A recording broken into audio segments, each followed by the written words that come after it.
वरुड तालुक्यातून एक मोठी ब्रेकिंग बातमी समोर येत आहे। वरुड वन परिक्षेत्र अंतर्गत येणाऱ्या वायुवर्तुळातील पंढरी बीट मध्ये पट्टेदार वाघाचा मृतदेह आढळून आलाय।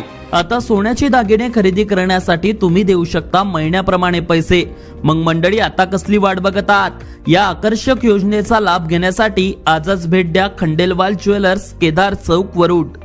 पंढरी बीट खंड क्रमांक 1010 मध्ये पट्टेदार वाघाचा मृतदेह आढळून आल्याने आता या वाघाचा मृत्यू नेमका कशामुळे झाला याकडे सर्वांचे लक्ष लागले आहे।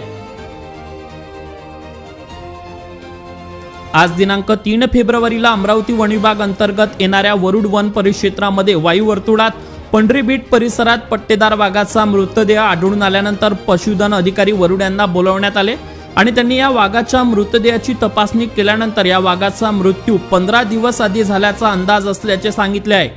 वन विभागाने दिलेल्या माहितीनुसार पशुधन अधिकारी वरुड यांनी या वाघाच्या मृतदेहाचे NTCAच्या मार्गदर्शक सूचनेनुसार शवविच्छेदन केले असून त्यामुळे आता या पट्टेदार वाघाचा कशामुळे मृत्यू झाला हे लवकरच समोर येणार आहे। तर या वाघाच्या मृतदेहाला जागेवरच अग्नी देण्यात आली आहे। प्राप्त माहितीनुसार वरुड तालुक्यातील वरुड वन परिक्षेत्रातील पंढरी बीट परिसरातील दाट जंगलात हा पट्टेदार वाघाचा मृतदेह आढळून आला। या वाघाचा मृत्यू नेमका कशामुळे झाला असावा याची चर्चा मात्र तालुक्यात होताना दिसून येत आहे। आज दिनांक 3 फेब्रुवारीला ही घटना उघडकीस आली आहे। याआधी वरुड वन परिक्षेत्रात अनेक शेतकऱ्यांना व वन विभागाला पट्टेदार वाघाचे दर्शन देखील झाले आहे।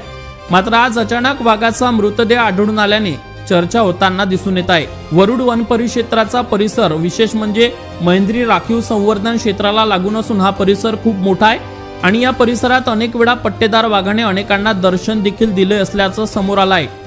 या पट्टेदार वाघाचा मृतदेह आढळून आल्यानंतर सदरील ही कारवाई पशुवैद्यकीय अधिकारी, डॉग स्क्वॉड, अशासकीय संघटनेचे सदस्य व उपवन संरक्षक डॉक्टर मयूर भुलुमे, विभागीय वन अधिकारी श्री कमलेश पाटील यांच्या मार्गदर्शनात वन परिक्षेत्र अधिकारी श्री प्रशांत भुजाडे व इतर कर्मचारी यांनी केली आहे।